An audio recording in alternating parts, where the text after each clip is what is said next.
8 de la mañana con 39 minutos. Bueno, estamos en línea telefónica con nuestro amigo Samuel Alcaraz. Él es director, obviamente, de la Escuela Mundial de Líderes, ¿no? De las personas que están en este tema, pues se les conoce como líderes. Así que estamos con el líder Samuel Alcaraz, un poquito como para poder conversar, ¿no? Respecto, pues, a este tema de lo que significa la pandemia, ¿no? Obviamente cada uno de nosotros, de nuestro espacio profesional, seamos docentes, comunicadores sociales, seamos abogados, ¿no? Psicólogos también, obviamente, psiquiatras, médicos, todos estamos en una conjunción de esfuerzos a tratar de evitar, superar, creo que es el término más exacto, las secuelas, las consecuencias que trae, obviamente, por ejemplo, la desaparición de una persona. Nos cuesta creer mucho, ¿no? Tratar de repente de poder restablecernos, ¿no? Una semana, 15 días, un mes, no sé. El tema, por ejemplo, si perdemos a papá, mamá, al hermano, es muy, pero muy difícil, de verdad. Estamos ya por los 385 y pico de fallecidos, ¿no? En la región, y algo que no se había visto. Felizmente, gracias a Dios, no es tan elevado como en otras regiones, pero tampoco vamos a esperar de que la suma se eleve para poder poner cartas en el asunto. Don Samuel Alcaraz, buen día, ¿cómo está usted? Le habla Francisco Córdoba a través de Radio La Poderosa. ¿Cómo está usted? Adelante con su saludo. Muy buenos días, don Francisco. Muy buenos días a todo Ayacucho amado, respetado. Gracias por la invitación y listo para poder compartirte con conocimientos que puedan equipar, capacitar a nuestra sociedad. Sí, hablábamos nosotros de las pérdidas de un momento a otro, de una situación realmente que nadie lo esperaba, ¿no? Estamos rodeando ya prácticamente casi los 7 meses de esta situación tan difícil, ¿no? ¿Cuál podría ser el comportamiento, ¿no? Obviamente luego de la pérdida de un ser querido, Samuel. Algo que constantemente trabajamos dentro del liderazgo profesional es la toma de decisiones. Una de las cosas a las que siempre tenemos que estar atentos es cuál es y cómo es que debemos comportarnos frente a las situaciones críticas, frente a todo tipo de situación que tenemos que enfrentarnos. Y cuando hablamos de toma de decisiones, estamos hablando de nuestras funciones cerebrales. Y parte de nuestra función cerebral es precisamente nuestra actitud, nuestra aptitud, que tiene que ver con la resiliencia, pero al mismo tiempo nuestra capacidad de respuesta, de defensa inmunológica frente a las diferentes situaciones. Así que las funciones cerebrales... En este aspecto, amigo Alcaraz, ¿cómo juega, por ejemplo, en este último fin de semana? Por ejemplo, solamente lo voy a poner de este último fin de semana. Un social de tercera totalmente ebrio en pleno toque de queda en Carmen Alto. Un funcionario de energía y minas, ampallado, si el término vale, Samuel, discúlpame, en Santa Ana, en una gran reunión, voy a decirte también en el argot periodístico que manejo, en una reunión chupística. Solamente 2 casos te pongo. O sea, ¿qué ocurre con estas personas que tienen, obviamente, dentro de sus funciones, hacer respetar las normas, hacer respetar la ley, pero ellos son las que la transgreden? Una de las disfunciones cerebrales afecta precisamente la toma de decisiones, y es precisamente cuando empezamos a tomar malas decisiones. Y en tiempo de crisis donde se debería ser responsable, se olvida de las normas, no se quiere respetar las reglas. La mala toma de decisiones lleva sencillamente a que no le importe ya más nada, y uno llega a tomar actitudes antisociales. Y la actitud antisocial significa: no importa la regla, no importa las normas, no me importa la gente, no importa lo que signifique el orden, no me importa si el resto va a estar bien o no. No es un simple egoísmo, sino que sencillamente no se ve el lado correcto, porque la toma de decisión está siendo invadida por emociones no es muy fino decir emociones negativas, pero sin embargo se desvía y se lleva de manera negativa las emociones, de tal manera que la persona no coopera, no ayuda, no empatiza, no se solidariza, se llena de una serie de desesperaciones que lo único que hace es tener decisiones para nada asertivas, para nada comprensivas, para nada lógicas. Se pierde la lógica. Entonces, pensar en cómo evitar las enfermedades no entra en su lógica, porque va a pensar que no existe la enfermedad. Y a pesar que pueda haber consecuencias, y a pesar que está viendo estadísticas, y a pesar que está viendo pérdidas, y a pesar que está viendo muchos casos de duelo, va a seguir con la mala toma de decisión, el mal pensamiento de que es mentira, a pesar que lo está viendo. Entonces, ahora, ¿cuáles son los papeles que juegan dentro del cerebro de una persona, de tu personalidad, si va el tema, como para que tú tengas estos comportamientos? Porque se sabe perfectamente. No estamos hablando pues de hace 2, 3, 4 días, que yo no sabía, yo no escucho radio, yo no estoy en el Face, yo no tengo el Twitter, no me interesan las noticias, yo hago mi trabajo, yo vivo de mi trabajo. Pero ya estamos casi bordeando los 7 meses, Samuel. Entonces, yo creo que todas las personas nos hemos informado directa e indirectamente. O sea, nadie vive en una isla. ¿Qué pasa con estos sujetos? Disculpe el término. Cuando alguien empieza a habituar la mala toma de decisión, lo primero que se pierde es la sensibilidad. Entonces uno pierde la sensibilidad, tiene que ver con su primera función superior que se llama el razonamiento, la reflexión. La persona pierde la capacidad de razonar coherentemente. La persona pierde la sensibilidad por el contexto que está viviendo. Entonces, ser invadido por emociones, nuestro proceso de toma de decisión tiene que estar en un estado de equilibrio. Tiene que estar la parte racional y tiene que estar la parte emotiva de manera equilibrada, para decirlo de manera sencilla y me pueda dejar entender.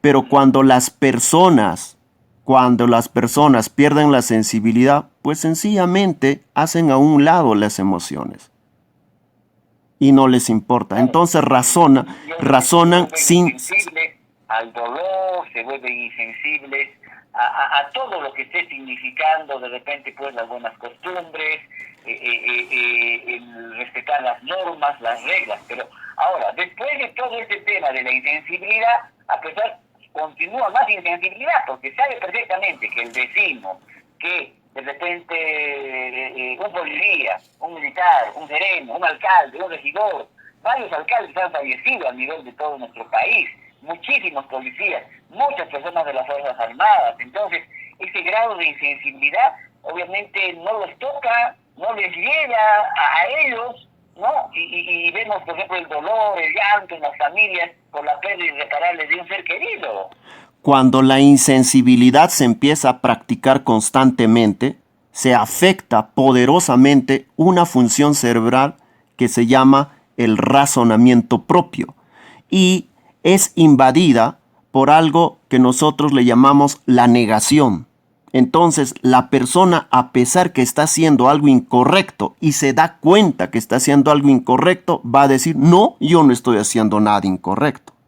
A pesar que ve la enfermedad, va a decir, no, no existe la enfermedad. Entonces entran en un proceso de negar absolutamente todas las situaciones, todos los contextos. Entonces, no solo van a ser insensibles al contexto, sino que además van a negar las necesidades, las demandas, los requerimientos que tiene el contexto, lo van a negar. Entonces, ellos no van a conectarse con lo que se llama la información correcta, el comportamiento correcto, el lenguaje correcto, lo van a negar. Muchas personas que prácticamente ya están entrando al tema de la negación, de todo lo que ven, de todo lo que palpan, ya es un problema en mi mente ya psicótico, un tratamiento psicológico, algo está pasando ahí.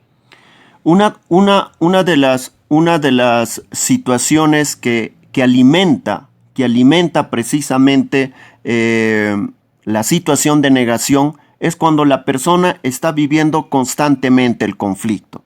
Es cuando la persona está también viviendo otro estado de negación. Está en un entorno o está en un contexto donde a él también le están negando todas las cosas. Entonces, como que por acto reflejo y por aprendizaje, por imitación, termina haciendo lo mismo. Entonces, se necesita, a pesar de que se está en situación de insensibilidad, se necesita mayor inteligencia de programa sensibilizador. Entonces, y ese es el tema ahí donde se está abandonando mucho.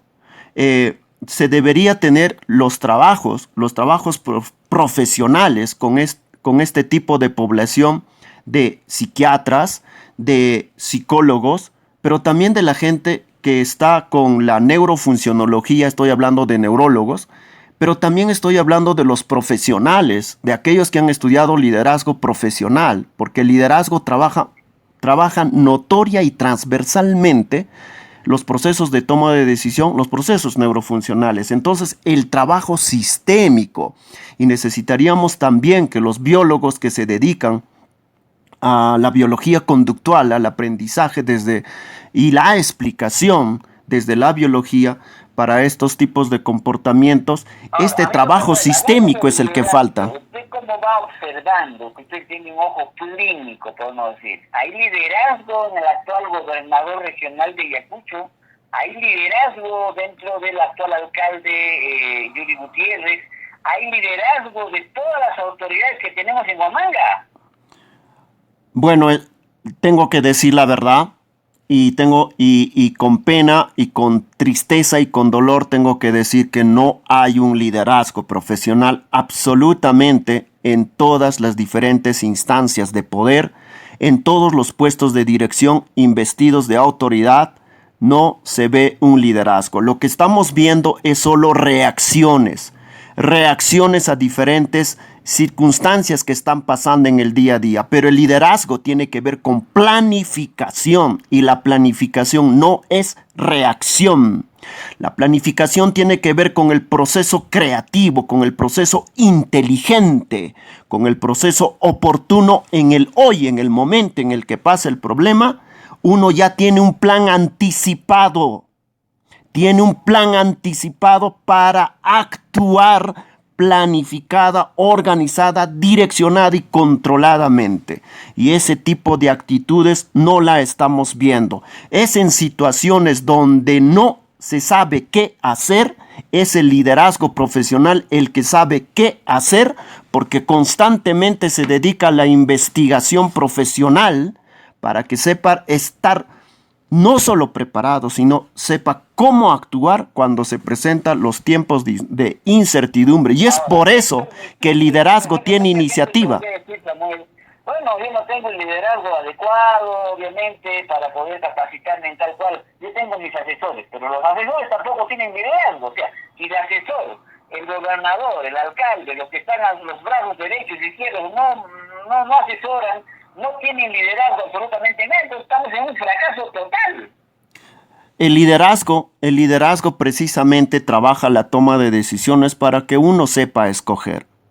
Pero si no tenemos las capacidades capacidades profesionales de liderazgo, no vamos a escoger bien. Por consecuencia, nuestros entornos van a ser construidos no por saber seleccionar bien, sino sencillamente otra vez por emoción o otra vez por reacción. Entonces terminamos construyendo un equipo que solamente significa una aglomeración, pero más no un equipo que piense, que planifique y que finalmente tenga las iniciativas. ¿Por qué el liderazgo? El liderazgo profesional tiene iniciativa que responde a los problemas que nunca existieron, porque precisamente está en constante investigación y debido a que está en constante investigación, es que sabe qué decir y es que sabe qué hacer, porque uno de los grandes poderes que tiene la investigación es que se adelanta a posibles situaciones.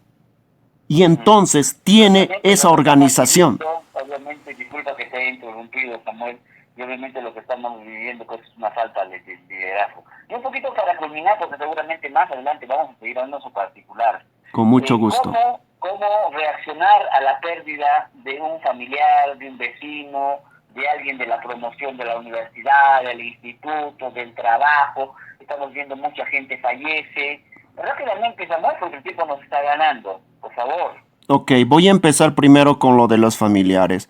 Si hemos perdido a un familiar, lo primero que tenemos que hacer es recordar cómo ese familiar hubiera querido que nosotros sigamos viviendo. Él hubiera querido, o ella que ha fallecido, hubiera querido que nosotros vivamos sufriendo, o hubiera querido que nosotros vivamos fuertes y continuemos el legado.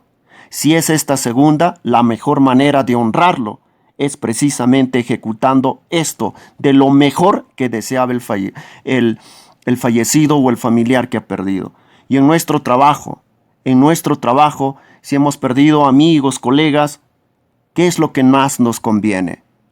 Lo que más nos conviene es asumir y escoger una actitud positiva. Es contagiarnos de positivismo sobre el dolor. Es precisamente en el dolor, en la pérdida, en el sufrimiento, cuanto más debemos tomar y escoger la decisión de volvernos fuertes, de levantarnos otra vez y continuar la vida. Nos ayuda más ser positivos, fuertes y llenarnos de esperanza. Y la esperanza es aprender las reglas, aprender las normas de cómo prevenir en este tiempo de pandemia.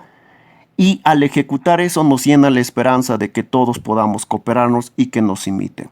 Un abrazo con mucho cariño para todos los que nos escuchan. Mañana el tiempo es lamentablemente uno de los factores que no permiten de repente seguir conversando. Yo te quiero agradecer, mil bendiciones, y seguramente en una próxima oportunidad vamos a seguir conversando sobre el tema del liderazgo, ¿no? Ahora hemos hablado sobre el liderazgo, obviamente, de las autoridades y cuál es el liderazgo que debemos tener de repente de un padre de familia, el liderazgo, por ejemplo, de un integrante de la junta vecinal, el liderazgo de repente para aprender el tema, por ejemplo, de lucha contra la contaminación ambiental. En fin, el liderazgo está en todo campo, en todo sentido de la palabra. Agradecerte, Samuel, que tenga usted buen día.